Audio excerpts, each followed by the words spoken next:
Mesmerizing wedding collection. Tejaswini by Chungat Jewelry. Edassery jewellery Kalady. ഏറ്റവും കുറഞ്ഞ പണിക്കൂലിയിൽ ലൈറ്റ് വെയ്റ്റ് 916 സ്വർണ്ണാഭരണങ്ങൾ ലഭിക്കുന്ന കാലടിയിലെ ജനപ്രിയ ജ്വല്ലറി ഇടശ്ശേരി ജ്വല്ലറി കാലടി. മനസ്സ് നിറയെ മാംഗല്യം, മനസ്സ് നിറയെ വാത്സല്യം, മനസ്സിലുണ്ടൊരു മന്ത്രകോടി, മനം ബ്യൂട്ടിഫുൾ. വിവാഹം കാലങ്ങളായി ഞാൻ കണ്ട സ്വപ്നം. ശരിക്കും ഞാനൊരു രാജകുമാരിയെ പോലെ അന്ന് എന്നെ നോക്കി എല്ലാവരും പറയും ബ്യൂട്ടിഫുൾ. മനസ്സിലുള്ളത് മെട്രോയിലുണ്ട്. ഇപ്പോൾ 50,000 സ്ക്വയർ ഫീറ്റിൽ മെട്രോ വെഡിംഗ് പ്ലാസ അങ്കമാലി. പ്രിയദർശിനി മൂലം പ്രതിസന്ധിയിലായ സ്വകാര്യ ബസ് ഉടമകൾ അങ്കമാലിയിൽ ധർണാ സമരം നടത്തി പ്രതിഷേധിച്ചു. മാനദണ്ഡങ്ങൾ പാലിക്കാതെയും തത്വദീക്ഷയില്ലാതെയുമാണ് പദ്ധതി നടപ്പിലാക്കിയതെന്ന് ബസ് ഉടമകൾ ആരോപിക്കുന്നു. സ്ത്രീകൾക്ക് സൗജന്യ യാത്ര അനുവദിച്ച പ്രിയദർശിനി പദ്ധതിക്ക് തങ്ങൾ എതിരല്ലെന്നും അതേസമയം ഇതുമൂലം സ്വകാര്യ ബസ് മേഖലയ്ക്ക് ഉണ്ടായ പ്രതിസന്ധിക്ക് പരിഹാരമുണ്ടാകണമെന്നും ബസ് ഉടമകൾ ആവശ്യപ്പെടുന്നു. സ്വകാര്യ ബസിന്റെ ഡമ്മിയിൽ റീത്തുവച്ചാണ് ധർണാ സമരം ആരംഭിച്ചത്. Bus operators confederation of India national vice president AJ Rijas dharna സമരം ഉദ്ഘാടനം ചെയ്തു. ഇതേപോലെ വലിയൊരു പ്രതിസന്ധി നമ്മളെല്ലാവരും കഴിഞ്ഞിരുന്നു. കോവിഡ് കാലത്ത് നമ്മളുടെ എല്ലാ വാഹനങ്ങൾ പാതയോരങ്ങളിലും ഓരോ പറമ്പിലുമെല്ലാം കാട് പിടിച്ച് വള്ളിപ്പടർപ്പുകളെല്ലാം കയറി. ഇനി ഈ വ്യവസായത്തിനൊരു ഭാവി ഉണ്ടോ എന്നെല്ലാം സംശയിച്ചിരുന്ന ഒരു കാലഘട്ടത്തിൽ അതിൽ നിന്നെല്ലാം കരകയറിക്കൊണ്ട് ഇന്ന് നാട് വിറങ്ങലിച്ചു നിന്നപ്പോൾ, നാട്ടുകാർ യാത്ര ചെയ്യണം സംശയിച്ചു നിന്നപ്പോൾ, വരുമാനം നോക്കാതെ വീണ്ടും ആളുകൾ സഞ്ചരിക്കാനുമെല്ലാം നഷ്ടം നോക്കാതെ ബസ് സർവീസുകൾ ആരംഭിച്ച ആളുകളാണ് നാം എല്ലാവരും. അത് സ്വകാര്യ ബസ്സായാലും ഞാൻ നടത്തുന്ന അന്തർ സംസ്ഥാന ബസ് മേഖലയായാലും എല്ലാം എനിക്ക് കൃത്യമായ കണക്കുണ്ട്. കാരണം കോവിഡ് കഴിഞ്ഞിട്ട് എറണാകുളം ബാംഗ്ലൂർ റൂട്ടിൽ ആദ്യം സർവീസ് ആരംഭിച്ച ഞാനാണ്. 3 മാസം കൊണ്ട് എനിക്ക് അതിന് കിട്ടിയ നഷ്ടം എന്ന് പറയുന്നത് 11 ലക്ഷം രൂപയാണ് പെട്രോൾ പമ്പിൽ. പക്ഷേ ആരെങ്കിലും അല്ല ഇത് ആരംഭിച്ചാൽ മാത്രമേ വീണ്ടും ജനങ്ങൾ പൊതുഗതാഗതത്തിലേക്ക് വരൂ എന്നുള്ളത് കൊണ്ടാണ് അന്ന് അത്തരത്തിൽ സർവീസ് ആരംഭിച്ചത്.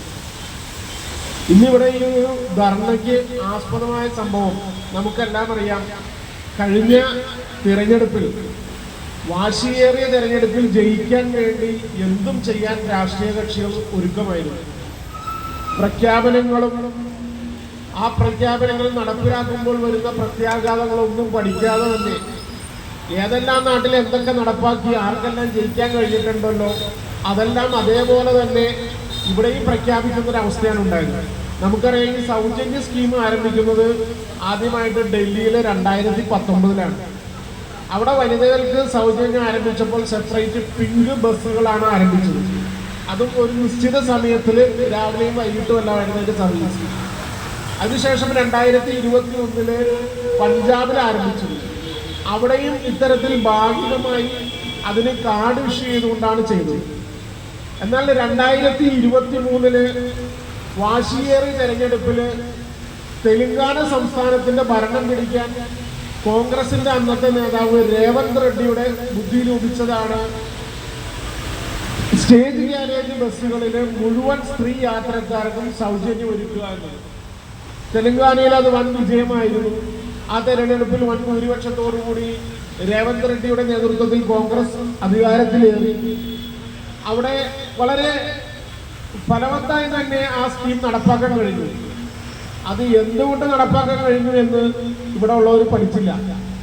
കാരണം തെലങ്കാനയിലെ സ്റ്റേജ് ഗാരേജ് സർവീസുകൾ നടത്തുന്നത് സ്റ്റേറ്റ് ട്രാൻസ്പോർട്ട് അതോറിറ്റി മാത്രമാണ്. അവിടെ സ്വകാര്യ മേഖലയിൽ ഇത്തരത്തിൽ സ്റ്റേജ് ഗാരേജ് ബസ്സുകളില്ല.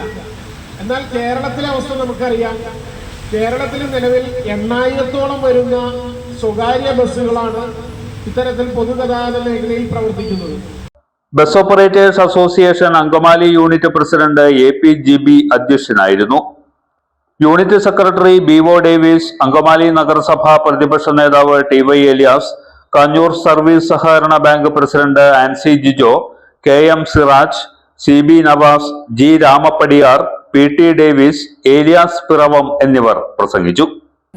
ഈ രാഷ്ട്രീയക്കാര്, ഞാൻ ഉൾപ്പെടെയുള്ളവർ സംസാരിക്കുമ്പോൾ പറയും, നമ്മുടെ ചുറ്റും നടക്കുന്ന കാര്യങ്ങൾ പ്രിയപ്പെട്ടവരെ അന്തർദേശീയ ദേശീയ വിഷയങ്ങളൊക്കെ ഉൾപ്പെടുന്നതാണ്. അത്തരത്തിലുള്ള രാഷ്ട്രീയമാണ് നമ്മളെ മുന്നോട്ട് നയിക്കുന്നത് എന്നൊക്കെ നമ്മൾ ഘോരഘോരൊക്കെ സംസാരിക്കും. പക്ഷെ ഇവിടെ വളരെ സത്യസന്ധമായി പറയട്ടെ, അന്തർദേശീയ, ദേശീയ, പ്രാദേശിക, ലോക്കൽ വിഷയങ്ങളെല്ലാം ഈ ബസ് ഓപ്പറേറ്റേഴ്സ് അല്ലെങ്കിൽ ഈ ബസ് മേഖലയെ വളരെ പ്രതികൂലമായി ബാധിച്ചുകൊണ്ടിരിക്കുന്ന ഒരു സാഹചര്യമാണ്.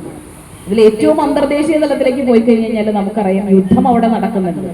യുദ്ധം നടക്കുന്നതിന് ഇവിടെ ഈ കേരളത്തിൽ നമുക്ക് എന്താ വിഷയമൊന്നും ഞാൻ ആരും ചോദിക്കൂല. അത് നമ്മുടെ അടുക്കളയെ ബാധിച്ചു തുടങ്ങി കഴിഞ്ഞപ്പോൾ നമ്മൾ പറഞ്ഞു, അത് നമ്മളെ ബാധിച്ചല്ലോ എന്ന്. അത് പണ്ട് തമാശയായിട്ട് ഒരു സിനിമയിൽ പറഞ്ഞ പോലെ, അവിടെ യുദ്ധം നടക്കുന്നുണ്ടെങ്കിൽ അത് ഇവിടെ എങ്ങനെ ബാധിക്കും എന്നൊക്കെ ചോദിച്ച സന്ദേശത്തിലെ ഒരു ട്രോള് നമ്മളൊക്കെ കണ്ടതാണ്. അത് നമ്മുടെ വീട്ടിൽ അടുക്കളയെ ബാധിച്ചപ്പോൾ നമുക്ക് മനസ്സിലായി യുദ്ധം എങ്ങനെയാണ് എന്നെ ബാധിക്കുന്നത് എന്ന്. പ്രിയപ്പെട്ടവരെ, പെട്രോളിനും ഡീസലിനും വില വർദ്ധിച്ചു. വില വർദ്ധിച്ചതോടുകൂടി അത് നേരെ ബാധിക്കുന്നത് പൊതുഗതാഗത സംവിധാനത്തെയാണ് ഏറ്റവും പ്രതികൂലമായി ബാധിക്കുന്നത്. അത് വന്നു വീണത് നമ്മുടെ തലയിലാണ്. രണ്ടാമത്തെ കാര്യം ഞാൻ പറയാം, തെരഞ്ഞെടുപ്പ് നടന്ന സാഹചര്യമാണ്. കഴിഞ്ഞ 2 മാസമായിട്ട് ബംഗാൾ പോലുള്ള സ്ഥലങ്ങളിൽ തെരഞ്ഞെടുപ്പ് നടന്നു. ഈ തെരഞ്ഞെടുപ്പുമായി ബന്ധപ്പെട്ട് ധാരാളം അന്യസംസ്ഥാന തൊഴിലാളികൾ ഇവിടെ ജോലി ചെയ്യുന്നവർ തിരിച്ചവരുടെ സ്വദേശത്തേക്ക് മടങ്ങിപ്പോയി. അവരിൽ എത്ര പേര് തിരിച്ചു വന്നു എന്നുള്ള കണക്ക് കിട്ടിയിട്ടുണ്ടോ ഇതുവരെ? വളരെ പ്രതികൂലമായി തന്നെ അവരാണ് യഥാർത്ഥത്തിൽ നമ്മുടെ ഈ ബസ്സിലൊക്കെ രാവിലെ തന്നെ നമുക്ക് കാലടിയിലും അങ്കമാലിയിലൊക്കെ വന്നു കഴിഞ്ഞാൽ വെളുപ്പിനെ തന്നെ കാണാൻ സാധിക്കും. അവർ നമ്മുടെ യാത്രക്കാരാണ്. അവരെ സംബന്ധിച്ചിടത്തോളം, നമ്മളെ സംബന്ധിച്ചിടത്തോളം വളരെ നല്ല ഒരു വരുമാന മാർഗമാണ് അന്യസംസ്ഥാന തൊഴിലാളികൾ എന്ന് പറയുന്നത്. ഓർമ്മ ക്ലീനിംഗ് ലിക്വിഡ്, ഗുണമേന്മയും വിലക്കുറവും സമന്വയിപ്പിച്ചുകൊണ്ട് വൃത്തിയുടെ രാജാവും സുഗന്ധങ്ങളുടെ രാജ്ഞിയും നിങ്ങളുടെ വീട്ടിലേക്ക്. എല്ലാത്തരം അഴുക്കിനെയും തുടച്ചുമാറ്റി സുഗന്ധം പരത്താൻ ഇനി എന്നെന്നും ഓർമ്മ പെർഫ്യൂംഡ് ക്ലീനിംഗ് ലിക്വിഡ്. വീടെന്നും സ്വർഗമാക്കാൻ ഓർമ്മ പ്രോഡക്ട്സ്.